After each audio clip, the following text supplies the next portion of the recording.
street sweeping options. Council directed staff to prepare some options for consideration tonight.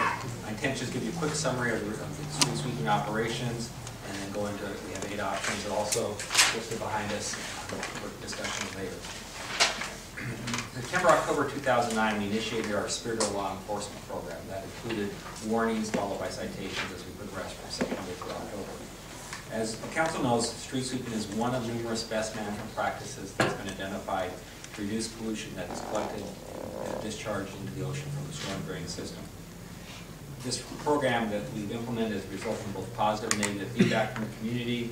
Residents express their satisfaction and appreciation for the streets being swept. They also have folks who express concern with their inability to move vehicles on street sweeping day. In reviewing the details of the street sweeping program, the cost for the operations are approximately $219,000 for 2010-2011 for sweeping operations. There's a clarification in the staff report. We recalculated, we're up to about $12.78 a mile, about a year and a half ago we're at $11 a night. So still, $12.78 is the new figure. That's still considerably less than our neighboring communities, but it's a little more. You may recall we bought 2 new street sweepers because of air quality requirements. And there's some costs for those and other operational costs. In addition to that, we did survey the 34 Orange County cities. We found that 15 cities sweep weekly, 12 cities sweep twice a month, and for 7 cities we weren't not able to find out the information. Of the cities that do sweeping, 18 of the cities have a parking enforcement program. So that's the cost for the public works side of the operation.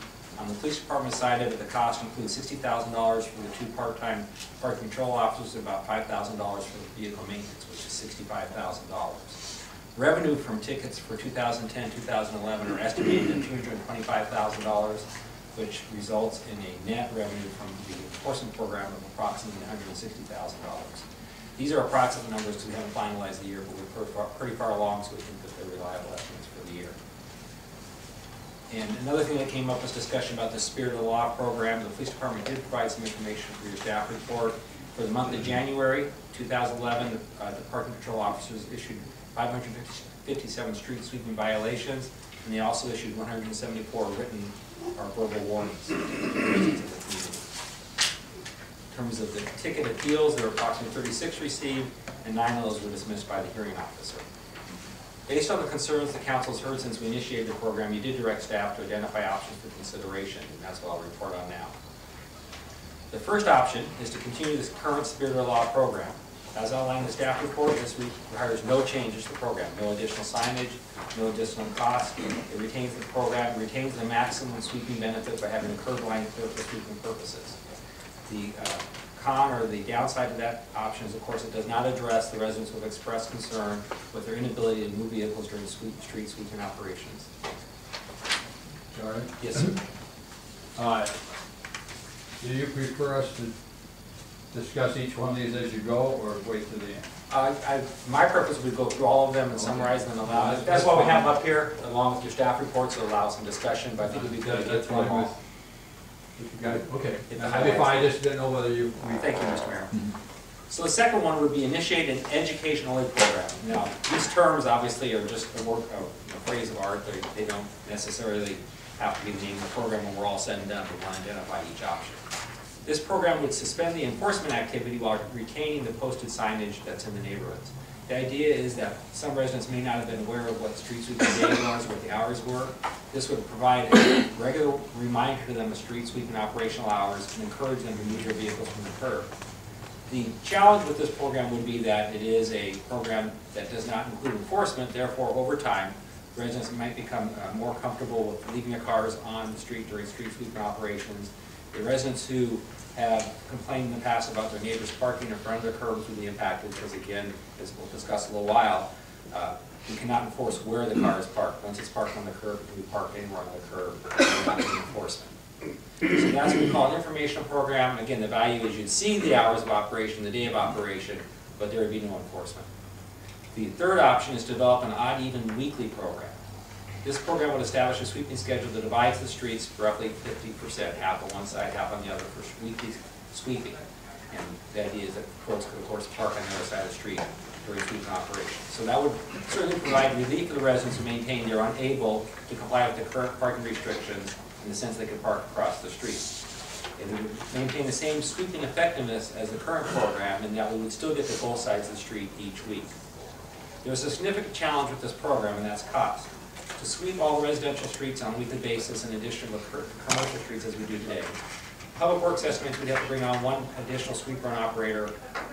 And the estimate cost for that sweeper is $275,000 for operational costs, and the vehicle itself, $59,000 for staffing costs. And so that would impact the overall operations. So the additional cost for the first year would be $407,000 and $132,000 annually thereafter. Now, an alternative to that, we purchase an additional sweeper is to increase the time frame that sweeping operations occur. So if we extended the hours of operation for a longer period of time, we could probably go with a part-time staffer. A part-time staffer would cost us approximately $68,000 in salary and additional operational costs. We wouldn't need an additional sweeper, but we'd have a staffer and additional operating costs, gas, fuel, and other support. So that would be an alternative to look at that if you want to extend the hours. The other alternative to a weekly odd-even program or other sides of the street program would be a bi-weekly program. In the bi-weekly program, we would also use new signs that posted and indicated that odd and even street sweeping would occur on opposite weeks. So you may have, for example, the first and third Tuesdays would be sweeping day for one half of the street, second and fourth Tuesdays for the other half of the street. Some cities split the week. Thursday is one side of the street, Friday is the other side of the street. Any combination would work. The key is it would take you 2 weeks to fully sweep all the residential streets in the community. That does provide relief, just as we discussed in the weekly program for odd even sweeping. It does not require the additional cost that would be borne if you tried to get it all done in 1 week. The downside, of course, is it would impact the effectiveness of the program in that streets would only be swept every other week. The other significant cost factor for both the weekly and bi-weekly odd even program is in review of the vehicle code section regarding signage. We believe you would have to recommend you install signs on each street approximately 200 feet apart that identify which side of the street is available for parking, which side of the street is available for sweeping. We've talked to a number of other cities, and all the cities that we've talked to who do the bi-weekly program or every other side of the program on a weekly basis all have signage on the streets indicating that. It's both, we think, a conservative interpretation of the code as well as a common sense practice. If you pull up on the street and you know what side of the street is going to be swept or not swept on a given day. We do not have an absolute cost for those or a fixed cost, but we're relying on, it costs us approximately $10,000 to do the track signs, the entry signs. So it would be tens of thousands of dollars when you multiply that times all the residential streets. If council were interested in either of those options, we would do additional research and identify a firm cost for you, just to give you a sense of what that would require. So that's the 2 ways you could do in every other side of the street sweeping program, either bi-weekly or weekly. Significant cost to the bi-weekly and some cost to, to the weekly and some cost to the bi-weekly. The next one we identified was a reactive enforcement program. And that term most often is used for code enforcement programs. Brea has historically used a reactive code enforcement program. That is, we respond to complaints. Some complaints about their neighbors' front yard maintenance issues, hedges, vehicle park, not vehicle park in the front yard, we respond to those. The advantage of this program is it would, again, provide relief to residents who maintain or are unable to apply with current regulations, with the caveat, provided that their neighbors didn't complain, because if there was a complaint received, we'd obviously enforce. There are a number of challenges with this program, and this is probably the most lengthy discussion in staff report just because it does require both police and other considerations moving forward. The police department would have to dedicate staff to verify the validity of a complaint. The challenge you have is you have a mobile object, you have a car. If a complaint is received, the police department has to verify that the car is indeed parked during street sweeping hours. The vehicle could move, and then it would be able to cite the vehicle, or this other circumstance could occur. The police might not be able to get out in a timely manner. So it could take a while to track down and confirm a complaint. This would obviously require dedication of staff hours to do so. The other challenge to this, of course, is from a complaint basis, and if the officer goes out to cite one vehicle, typically they're going to cite all the vehicles on the street. So if a complaint is received in front of Mr. Smith's house, and there's a car parked in front of Mr. Brown's house, the car parked in Mr. Brown's house is also going to receive a citation. It would be very difficult for the PCA to go out and justify issuing one ticket and not any other ticket with the violation observed at the same time. Another challenge with residents would become certainly confused and possibly angry with the irregular enforcement. That is, they may have parked in front of their house 5 weeks in a row, 6 months in a row, and then once a complaint is received, we go out and do enforcement. Again, we would enforce against all the vehicles parked during sweeping operation hours. So that could be a challenge. The other one, much like we discussed before, is that a complaint from a resident may be received who's not directly impacted by the sweeping operations. That is, and it's often the case in code enforcement activities also, you have two neighbors who unfortunately are not getting along. And they look for any reason to create friction in their neighborhood or a challenge to their neighbor. It may well be that the car that's parked there is not impacting their house, but they know the person who parked and they have an issue with that person and they call and complain. We would go out and cite in that case on a complaint basis. We did ask the city attorney if there's a possible way to craft an ordinance that said the only person that could complain would be someone who had a car parked on their curb, and the answer is no. There's no way to write the ordinance in such a way that reporting criteria is included as an element of the crime. Did I quote that correctly, Mr. Markman? So with selective enforcement, you have a number of challenges in terms of how you implement it without creating impacts to the surrounding communities, may or may not be those who complain, and also the residents who may have an issue with their neighbors. You create a number of issues with friction and selective enforcement. Another option to consider is to revert to the no enforcement program. Until 2009, when we initiated this program, the police department did not regularly enforce street sweeping hours. So you could go back to that program. The challenge, of course, there is you will not be able to sweep the streets if cars are parked along the curb line. So you have some of the same issues we talked about in the education program. Over time, people get comfortable with the fact that there's not enforcement activity. Some folks will get comfortable with the fact they can park on the curb during street sweeping hours. And then you have a situation where we've had in the past where a resident will call and complain that their front yard is being impacted by somebody else's car because the car does not move during street sweeping hours. So that would be a consideration. There would be no cost other than removal of the current track signs we have posted. If we're not going to enforce, we would like to remove those signs, but that would be a nominal cost. You have the same situation where you have the situation of people ignoring the signs, therefore you have, or ignoring the street sweeping hours, and you have frustration with the residents, the neighbors. The next one is develop a 2-hour spirit of the law program. This was identified as a compromise position to address some of the residents indicate that they simply cannot move their cars for the duration of the street sweeping operation. So one suggestion is doing a survey of our sweeping operation hours and our equipment. With current staffing and current equipment, we could repost the neighborhoods and identify 2-hour time frames for sweeping from the current 6-hour time frame. This is what we do right now as a spirit of the law program. As you all recall, and it's actually in the vehicle code. Once the sweeper passes an area and has swept, residents can come back and park along the curb and they will not receive a citation. By modifying the signage and the hours, it would give the residents an absolute affirmation what hours they are vulnerable to a ticket and give them more flexibility in terms of parking their cars on the curb. So that's what we call the 2-hour spirit of the law program. That, of course, will now address those who maintain they absolutely cannot move their cars on street sweeping day. The last one is investigate a sweeper camera enforcement program. This is a relatively new program. It isn't called for in the vehicle code as a specific set of criteria. What it allows you to do is on your street sweeper vehicles to install a video camera, and there's very clear specifications how it has to be installed, at what angle, and it reads the license plates. What it allows for is a little bit like the red light camera or the speed enforcement cameras that Nevada uses, where it's an automated ticket program. The sweeper would go by and during those operational hours, if there's a vehicle on the curb, it photographs the license plate and then it goes through the citation process. The advantage of this, of course, is that it would provide for absolute enforcement at minimal cost. You would eliminate the cost of the parking control officers following the vehicle. You eliminate the cost of or impacts of the air quality issues with the vehicles and their salaries. There are challenges with this program. Of course, first and foremost, at council's direction, we operate in a spirit of the law program. Under a system where you have an automated enforcement, there is no spirit of the law. The car is cited if the ticket is a bona fide ticket. The police department would still be involved in reviewing those citations, and again, much like the investigation of the bi-weekly or weekly every other side of street program, we would have to do additional investigation if the council is interested in that to determine the cost for reviewing the photographs, issuing the citations.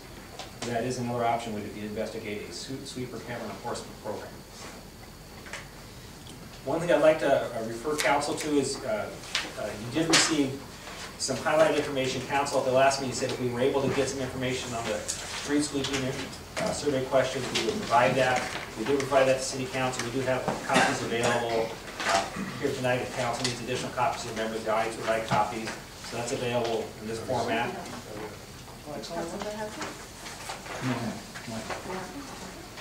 So those are available. We'll put those on the table here.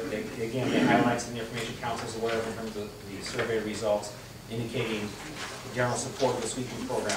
A question that wasn't available at the time, we do have now available, we are passing out, is there was an additional question which was not specifically aimed at street sweeping, but street sweeping was mentioned, so we thought we did give the council. And that was if the city government could change one thing to make Brea a better place to live, now in the future, what change would you like to see? And there's a number of changes, not sure, cannot think of anything that was the highest at 28%. And then they have ones, limit growth 8%, reduce traffic congestion 7% on down the list. There is a response addressing street sweeping issues. It came out about 4%, and there's a pretty heavy band about 4%. About, I would say nominally about the middle of the results is it's included in that band. We do have that available for City Council tonight. We just came available from Tim McCarty. I would remind Council that the entire community satisfaction survey has not been completed. We'd asked us to get you the street sweeping information. That's why it's provided separately. With that, that concludes staff's presentation and the council discussion. Charlie, first question I have in regards to items 3 and 4,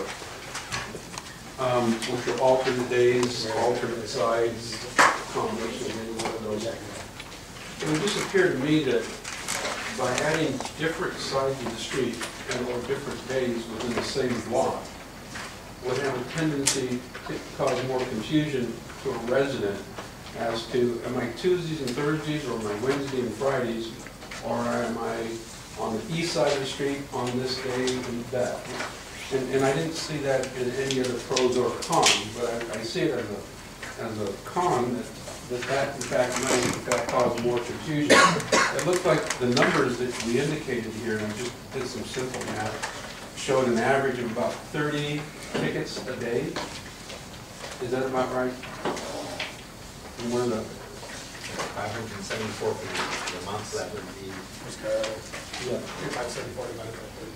it's about 20. About 20 a day. It's 20 to 30. He didn't go to Brea. I didn't go to Brea Linda. 20 times 30 is 600. I didn't go to modern day either, so Well, I went to school out of the county. if it was modern day, it would have been Roman numerals, so.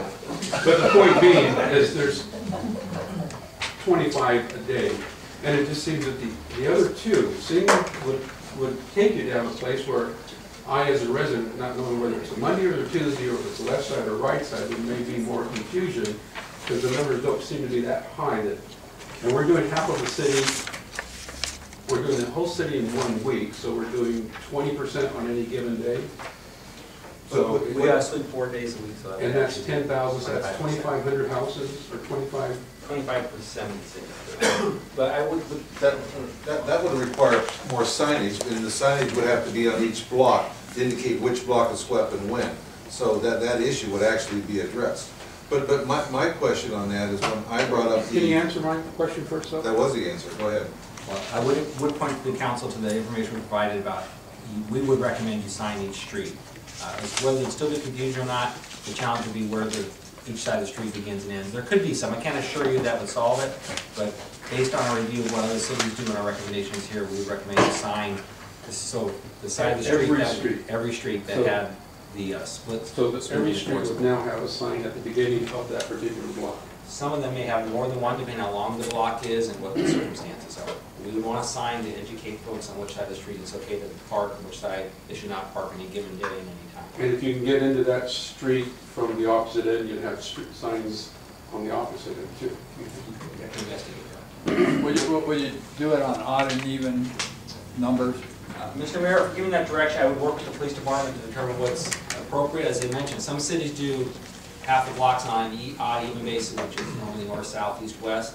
Some cities do it on a day of the week. One side of the street's 1 day of the week, the other side of the street's the other day of the week. So it would depend on what we were trying to do, whether we're trying to do it all in 1 week or 2 weeks.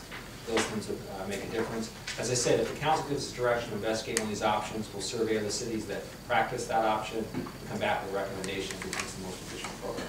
What I was gonna ask is, when this program was implemented, and everybody knows I didn't support the implementation because I thought it was a revenue-only program that was implemented.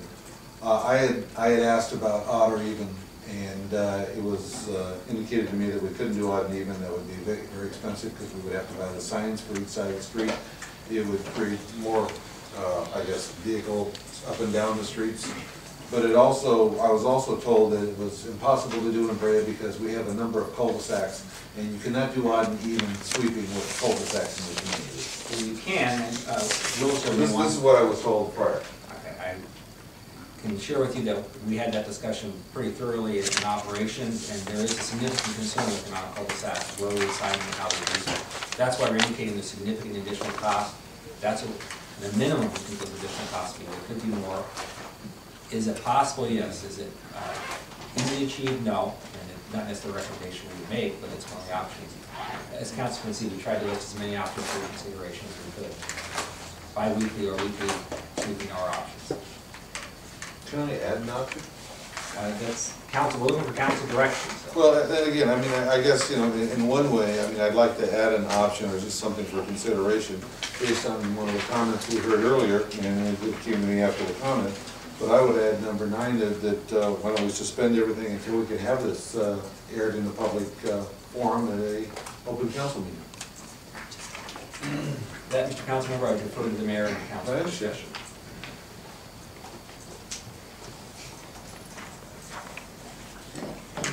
Well, we're here now, so I think we can continue. Well, with this meeting, I suspect that we're not going to finish tonight anyway, and we're going to have additional meetings. We could do it in a more public forum if necessary. I'll chime in. There's one option that is not up there that I'd like to add too, and or at least talk about it, and that's some sort of an exemption option. In driving around the different neighborhoods, I mean, I'm totally convinced that one shoe doesn't fit all in this street sweeping ordinance. You know, I'm definitely on the side that I want to keep our streets clean. I think everybody would agree to that. It's just how do we do it, and especially the ticketing part of it. Some of the neighborhoods have, I think the main problem that I'm kind of gathering is that they don't have a driveway long enough that you can park in. And so when on street sweeping day, you know, they can't park in the driveway and they can't park on the street. And there's the main one for that is up around the Fanning area. There's quite a few short driveways that a car will extend out beyond the curb.